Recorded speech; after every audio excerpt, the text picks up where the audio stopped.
Bismillahirrahmanirrahim. Assalamualaikum warahmatullahi wabarakatuh. Selamat sejahtera. Apa khabar semua? Sihat? So hopefully korang berada dalam keadaan sihat, sejahtera, aman, damai, tenteram. Moga-moga cikgu doakan kamu diberi kemudahan, berlapang dada untuk menerima ilmu hari ini. InsyaAllah. Amin. Okey. So hari ini masih lagi kita membincangkan bab 5 iaitu sebatian karbon, tapi hari ini kita akan masuk tajuk 5.4 iaitu lemak. Lemak manis, santan kelapa muda. Okey, jom. Apa yang kita akan belajar pada hari ini adalah 5.4 lemak dan standard pembelajaran kita pada hari ini adalah 5.4.1 menyatakan kandungan lemak serta sumbernya, datang daripada mana lemak dan dalam lemak tu ada apa. Okey, kita akan tengok yang pertama. Yang kedua, membanding beza antara lemak tepu dengan lemak tak tepu, ada beza ke? Ada. Dan 5.4.3 kita akan menjelaskan dengan contoh kesan pengambilan makanan yang mengandungi lemak berlebihan terhadap kesihatan. Lemak sungguhlah kau. Jadi, apa kesan jika kita ambil lemak berlebihan? InsyaAllah kita akan belajar pada hari ini. Okey, so let's go. Lemak ialah sejenis sebatian karbon organik yang mengandungi unsur karbon iaitu C, hidrogen H dan juga O. Dalam lemak ada CHO. Lemak boleh didapati dalam susu ada, minyak kelapa ada, sebut je kacang tanah ada. Yang lemak-lemak lah. Daging, mentega, kulit-kulit ayam, kulit-kulit daging dan semua ada lemak. Jangan risau, ada lemak. Okey. Dan nak kata kita hari-hari boleh elak lemak tu melainkan awak vegetarian, maybe. Tapi dalam tumbuhan pun sebenarnya ada juga kandungan lemak. Jangan risau. Kita akan makan lemak. Okey. Baik, lemak boleh wujud dalam dua keadaan. Satu keadaan cecair dan satu keadaan pepejal. Okey, kalau kamu tengok di sini, lemak wujud dalam keadaan cecair, kita panggil dia sebagai minyak. Okey, kerana dia adalah berada dalam keadaan cecair pada suhu bilik. Minyak ataupun lemak dalam keadaan cecair ni dia berasal daripada tumbuhan dan contoh-contoh lemak yang berada dalam keadaan cecair ni contohnya minyak sawit, minyak kelapa, minyak daripada tumbuhan tu, minyak kacang soya, ada daripada gajus, daripada minyak bunga matahari dan sebagainya. Okey, yang penting dia berasal daripada tumbuhan dan berada pada keadaan cecair pada suhu bilik. Kita panggil dia minyak. Ada juga lemak yang berada dalam keadaan pepejal, iaitu lemak yang wujud dalam keadaan pepejal pada suhu bilik. Dan lemak sebegini datangnya daripada haiwan, contohnya lemak ayam, lembu, kambing, ikan, kulit-kulit daging dan sebagainya. Itu adalah lemak yang berbentuk pepejal. Okey, boleh faham? Kalau tak faham nanti komen. Komen je, tanya cikgu macam mana ni kan. Tanya soalan yang murni-murni lah. Jangan tanya soalan pelik-pelik. Okey. Lemak ataupun minyak boleh dibahagikan kepada dua iaitu lemak tepu dan lemak tak tepu. Apa persamaan lemak tepu dan lemak tak tepu ni? Okey, yang pertama, sebatian organik yang mengandungi unsur karbon, hidrogen dan oksigen. Kedua-dua lemak tepu dan lemak tak tepu ni ada C, ada H, ada O. Itu yang pertama. Awak goncang minyak ataupun lemak, bergabung tak dengan air? Itu ciri yang kedua, tidak larut dalam air. Lemak tepu ke, lemak tak tepu ke, dia tidak larut dalam air. Dan sebenarnya lemak ini, lemak tepu dan tak tepu ni dia merupakan sumber penting bagi asid lemak dalam badan kita. Okey, so lemak tu perlu diuraikan menjadi asid lemak. Okey? Untuk kegunaan badan kita. Right. Apa pula bezanya lemak tepu dengan lemak tak tepu? First, kita tengok lemak tepu. Lemak tepu datang daripada haiwan. Lemak tak tepu datang daripada tumbuhan. Yang pertama. Yang kedua, lemak tepu pepejal pada suhu bilik. Lemak tak tepu, dia cecair pada suhu bilik. Lemak tepu, takat lebur dia tinggi. Lemak tak tepu, takat lebur dia rendah. Kenapa lemak tepu, takat lebur dia tinggi? Sebab dia adalah pepejal pada suhu bilik. Sebab tu dia pepejal. Sebab takat lebur dia tinggi. Okey, sebab tu dia pepejal. Sebab takat lebur dia tinggi. Dan takat lebur tinggi ni maksudnya dia susah nak melebur lah. Susah nak melebur. Dalam suhu bilik, dia still lagi dalam keadaan pepejal. Tapi dalam suhu bilik, lemak tak tepu ni dia dah cair. Maknanya takat lebur dia rendah. bilangan atom hidrogen dalam molekul dia dah maksimum. So that's why takat lebur tinggi kerana dia memerlukan haba yang banyak untuk memecahkan ikatan-ikatan antara molekul-molekul dan atom-atomnya. Okey? Itu belajar lain lah tapi kamu perlu tahu bahawa lemak tepu ni bilangan atom hidrogen dah penuh. Okey, cuba tengok bawah ni. Atom H ni H ni dah penuh, full parking. Tapi kalau lemak tak tepu, bilangan atom hidrogen dalam molekul belum maksimum. Nampak? Oh, ada lagi boleh parking dekat sini. Maksudnya boleh ditambah. Atom hidrogen boleh ditambah, tapi lemak tepu ni atom hidrogen dah tak boleh nak tambah dah sebab dia dah tepu. So contohnya lemak tepu ni tadi daging-daging lah. Dan lemak tak tepu contoh minyak. Okey, so hopefully korang boleh faham. Lemak tepu daripada sumber haiwan seperti keju, telur, mentega dan daging mempunyai kandungan kolesterol yang tinggi. Okey, so bila sebut je kolesterol, alamak kolesterol. Sebenarnya kolesterol ni ada kebaikan untuk badan kita. Tuhan dah jadikan semua benda ni ada kebaikan dia. Okey.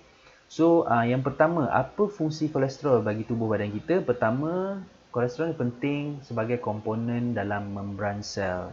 Okey, dalam membran sel kita ada kolesterol yang membantu untuk menstabilkan kita punya membran sel.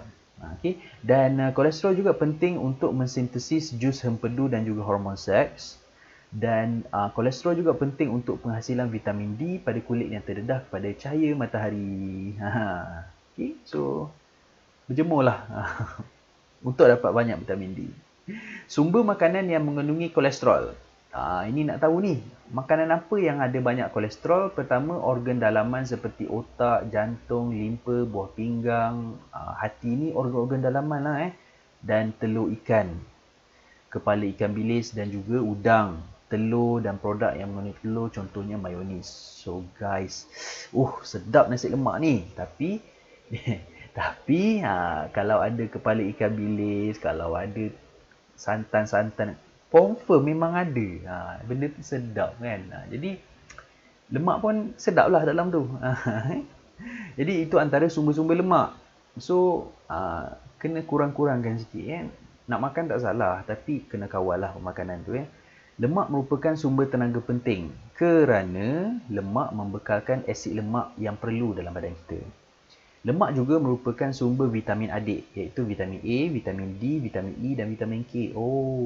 Lemak, dia boleh larut dalam vitamin adik ni. Vitamin adik ni boleh larut dalam lemak. So, dia merupakan sumber vitamin adik. Digunakan untuk memberi rasa dan perisa kepada makanan. So, tanpa lemak, kita kata makanan tu tak berlemak. Rasa macam, tak cukup hidup. Umpamanya lah, umpamanya. Okey. Selain itu, lemak adalah bahan asas yang digunakan untuk membaiki kualiti makanan supaya tahan lebih lama. Namun, pengambilan sumber lemak perlu bersesuaian dengan keperluan harian bagi mengelakkan peningkatan risiko kepada penyakit kronik. Na'udzubillah. So, sama-samalah kita jaga makanan kerana kolesterol yang berlebihan, lemak yang berlebihan ataupun kolesterol yang berlebihan boleh menyebabkan pertama, batu karang hempedu dan juga jaundice. Ini kolesterol yang berlebihan kolesterol yang berlebihan. Pertama, penyakit yang mungkin akan dihidapi adalah batu karang hempedu dan jaundice. Batu karang hempedu yang terbentuk daripada kolesterol boleh menyekat salur hempedu. Nampak ni salur hempedu tersekat. Salur hempedu yang tersekat boleh menyebabkan jaundice. So better check lah kalau ada rasa sakit-sakit, cuba check tengok So maybe kolesterol berlebihan, takut ada batu karang hempedu, sakit tau. Okey, kolesterol yang berlebihan juga boleh menyebabkan mendapan kolesterol pada dinding arteri dan juga penyakit yang kita namakan sebagai aterosklerosis. Kolesterol yang berkumpul dan termendap pada bahagian dalam dinding arteri menyebabkan lumen arteri menjadi semakin sempit. Arteri ni adalah salur darah. So ini adalah lumen. Lumen ni kawasan lubang dia. So ini adalah kawasan lumen ataupun kawasan lubang pada arteri tu. Ini yang normal. Ini yang terdapat mendapan kolesterol. Nampak tak dia semakin sempit? So lumen arteri yang sempit ini akan mengganggu atau menyekat aliran darah dalam keadaan yang dikenali sebagai aterosklerosis. Jadi penyakit aterosklerosis ni adalah penyempitan yang disebabkan oleh plak-plak ataupun kolesterol-kolesterol yang terbendak pada dinding arteri. So aterosklerosis boleh menyebabkan hipertensi atau tekanan darah tinggi, stroke. Apa tu stroke? Arteri yang menuju ke otak tersumbat ataupun pecah. Ui, bahaya stroke. Dan serangan jantung yang boleh membawa maut. Okey, so doa-doalah agar kita dihindarkan daripada penyakit-penyakit ini. Guys, so kita dah belajar tadi pasal penyakit-penyakit. Next, apakah langkah-langkah untuk mengelakkan masalah kesihatan yang disebabkan oleh kolesterol berlebihan tadi? Pertama, mengurangkan pengambilan lemak tepu dalam pemakanan, to the first. Yang kedua, mengambil lemak tak tepu yang dapat merendahkan aras kolesterol dalam darah kita. Okay, so ini antara dua perkara yang perlu diambil perhatian untuk mengelakkan kolesterol yang berlebihan dalam darah. Okey, ini saya ada sharekan sikit berkenaan daripada Kementerian Kesihatan Malaysia, Peraturan Kementerian Kesihatan Malaysia berkenaan dengan minyak dan lemak. Pertama, persoalannya, apakah kesan pengambilan minyak dan lemak secara berlebihan? Pertama, akan menyebabkan obesiti. Yang kedua, kita belajar akan menyebabkan hipertensi, boleh juga menyebabkan diabetes dan juga penyakit jantung. Okey. So itu yang pertama, kesan pengambilan minyak dan lemak secara berlebihan. Yang kedua, berapakah lemak dan minyak yang perlu diambil sehari? Saya ada beritahu tadi bahawa lemak kita tak boleh tinggalkan terus, tapi lemak sebenarnya perlu ada dalam untuk proses tubuh badan kita. Yang dicadangkan adalah 25 hingga 30% ataupun bersamaan dengan 3 hingga 4 sudu besar daripada jumlah pengambilan tenaga harian. Contohnya 1800 kilokalori. Kita hanya menggunakan lemak sebenarnya 3 hingga 4 sudu saja satu hari. So bayangkanlah macam mana kalau nak menggoreng ikan menggunakan 3 hingga 4 sudu minyak sehari. Seboleh-bolehnya. Okey. Bagaimanakah cara mengawal pengambilan minyak dan lemak? Okey, apa nak buat ni? Macam mana ni? Pertama, dengar elok-elok, kurangkan penggunaan minyak dalam semua jenis makanan. Kurangkan memasak menggunakan minyak yang banyak ataupun teknik deep fry. Ubah suai resepi yang menggunakan banyak minyak seperti sambal tumis. Orang kata lagi banyak minyak lagi macam sedap nak menumis kan. Okey, dan nasi minyak, nama pun nasi minyak kan.